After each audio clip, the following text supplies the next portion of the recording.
ইতিমধ্যেই Donald Trump Modi বৈঠক হয়েছে, মোদির ওপরেই ছেড়ে দিয়েছেন ট্রাম্প বাংলাদেশের বিষয়। ইউনূস কি তাতেই চাপে? ইউনূস এর ইউটার্ন কি তাতেই? চীন এবং ভারত এবং চীনের পালে হাওয়া লাগিয়ে এই বাংলাদেশ উন্নতি করবে, এই রকম কথা উঠে এলো। আরো কি কথা বললেন প্রধান উপদেষ্টা, দেখুন। দুই পাশে দুই মহাশক্তি আমাদের, ভারত আর চীন, তারা দ্রুত গতিতে এগিয়ে যাবে। সেই থেকেই আমার বদ্ধমূল ধারণা বাংলাদেশের ভবিষ্যৎ অতি চমৎকার। বাংলাদেশকে আটকে রাখার কোনো ক্ষমতা কারো নাই। এটা একটা মহাশক্তিধর অর্থনীতি তৈরি হবে। আমাদের একটা নিজস্ব অর্থনৈতিক অঞ্চল আছে। উত্তরে হলো নেপাল আমাদের অঞ্চল, তাদের সমুদ্র দেখতে হলে আমাদের মাঝখান দিয়ে দেখতে হবে, আমাদের মাধ্যমে দেখতে হবে। ভুটান একই কাণ্ড, তেমনি ভারতের পূর্বাঞ্চল একই অবস্থা। নেপালের যে অবস্থা, ভুটানের যে অবস্থা, ভারতের সেভেন সিস্টারের একই অবস্থা। তার সঙ্গে আমরা যোগ দিই একসঙ্গে এই অর্থনৈতিক অঞ্চল।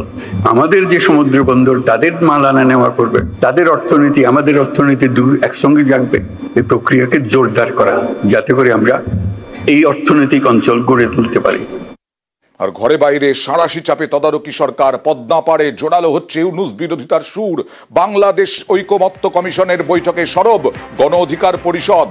মন্ত্রিত্বের লোভেই উন্নয়নের কাজে গাফিলতি। অন্তর্বর্তী সরকারের নেতৃত্বকে তোপ সংগঠনের প্রেসিডেন্টের। স্বরাষ্ট্র, স্বাস্থ্য প্রতিটি দপ্তরেই খামতি রয়েছে বলে তোপ। পুলিশ প্রশাসনের গাফিলতি নিয়েও তোপ দেগে ফের জোরালো ভোটের দাবিও। অনেক নেতৃবৃন্দই দ্রুত সময়ের মধ্যেই সংসদে যাওয়া কিংবা মন্ত্রী হওয়ার আকাঙ্ক্ষা সংস্কারের চেয়ে তাদের মধ্যে বেশি।